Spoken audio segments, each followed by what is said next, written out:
Hey guys, Skylar with Peterson Toyota Accessories here. I am here with a 2018 TRD off-road Tacoma, one of our latest accessory builds. On this guy, we have done, just like on all the accessory builds we do, a REVTEK leveling kit, 2.5 in the front, 1 1/4 in the rear. It allows us to put a 285/65 18 NITTO Ridge Grappler just shy of a 33, and this is wrapped. We did a pretty cool wheel on this guy. With the new 18s, you get a grill that's about, it's like a gray, and so we went with a gray wheel to kind of tie that in together, but it's an XD wheel, one of my favorites that I've seen, especially on this white color. Also on this guy we did basics like window tinting, so we tinted the front 2 windows to match the rear, and then we did a visor strip at the top to kind of block out the sun in those weird spots you can't block it with your sunshade.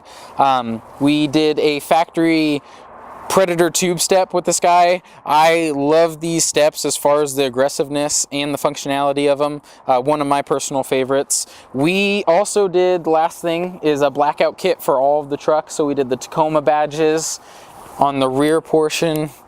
We blacks out the V6, the Tacoma on the other side, and the Blackout Tailgate insert as well. Nice little fine details there. If you guys have any other questions in regard to accessories, feel free to stop on by the accessory center or give us a call.